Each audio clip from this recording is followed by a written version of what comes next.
Not warfare, money for welfare. Not warfare. Money for welfare, not warfare.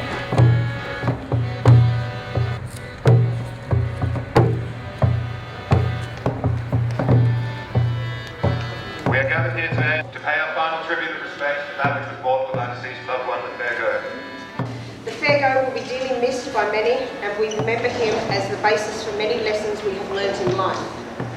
The fair go taught us compassion, kindness, consideration, and of how to look after people in order to build a society that potentially promoted equity, freedom and social welfare. The fair go lived by simple, sound policies and reliable strategies that ensured even the most vulnerable in a society would be protected and treated with dignity, respect and compassion.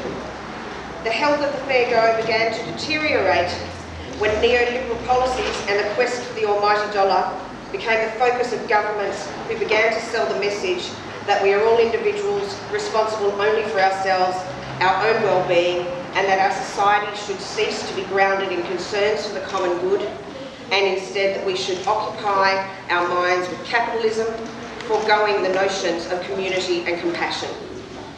Many will not attend the funeral of the fair go, as they are yet to realise that the final nail of the coffin is already being pounded in. I know Tony Abbott, at least I knew him, because many years ago I taught him.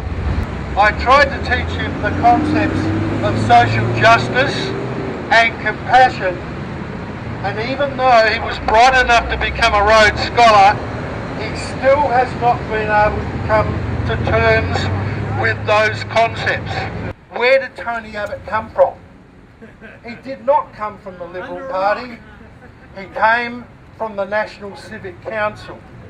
And some of you will know that is basically a fascist organisation related to the Catholic Church that works hand in glove with Opus Dei, and Opus Dei of course works with the Vatican Bank, Ambrosiana Bank, CIA, some of the worst fascist dictatorships around the world.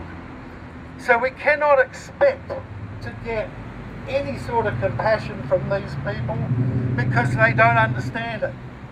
Why are we here today at the headquarters of Business SA?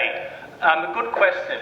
Well, we're here because we really want to illustrate the massive divide in this country and the double standards that the federal budget demonstrated. We've seen massive cuts to social welfare, the biggest cuts in a generation. So we've had all that on the one hand. On the other hand, we've had corporate welfare and welfare for the rich left them largely untouched. We're here to demonstrate that if the federal government wants to make savings, it could have made them from the other end of town. There will be homelessness. We already have poverty, which is ridiculous. The UN has condemned this country for what it's doing. And it's going to get worse. More than $1 billion to come out of Aboriginal welfare programs. And I'm going to tell you which programs they're coming out of. Education, language, and health.